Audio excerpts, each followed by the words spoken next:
Back now at 7:42 on your Thursday morning. A lawsuit claims the death of a man inside the Aurora ICE Detention Center could have been prevented.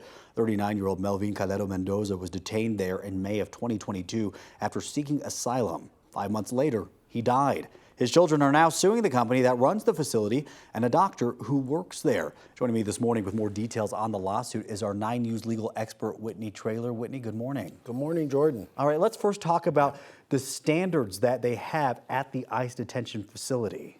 Yeah, well, I think as it relates to this lawsuit, there's two standards that are relevant. One is a general negligence standard. Did they hold themselves to a facility of this sort, or did they fall below that standard? That's actually what's being sued, and the primary claims are related to a negligence. But the GEO Corporation, they also print out their own set of standards as it relates to medical attention, and that's the real issue. He came in 3 different times with kind of the same symptoms related to this injury on his toe that led to a blood clot in his lung that led to his death, and they gave him the same kind of advice. They gave him ibuprofen and said, come back if it gets worse. And he came back 3 times, and they didn't escalate it. So that's the issue that they're claiming, is that, hey, this should have been escalated, somebody above a kind of a low-level nurse, if you will. As our viewers may remember from our reporting, this is obviously not the first death at the facility. Right. Will those other deaths come into factor for this?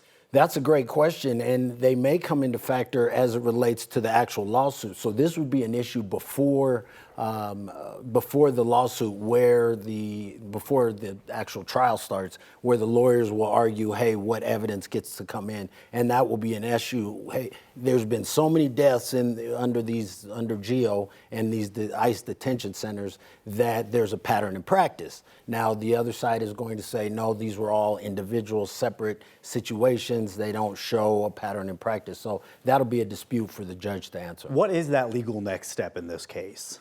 So, and actually at this point, all we have is the complaint filed by the children of Mr. Mendoza. And so we don't have an answer. They haven't filed a motion to dismiss, but that's what will happen next, is GEO will file its answer, and then the case will move forward. Now, this brings up kind of another interesting topic that we've heard before. There's been a push to end these private for-profit facilities. Yes. Is this going to be something that is reconsidered with this case? Yeah, I think this would be very relevant to that conversation, because President Biden issued an executive order for the DOJ to get rid of all private contracts as it relates to the prisons, but not the ICE detention centers. And now I just read a letter from Jason Crow where he was kind of pushing in that regard. And there's a lot of concerns about the private entities running these kind of detention centers. So this would actually be another reason that when you look at settlement, this might be a reason that GEO wants to settle, because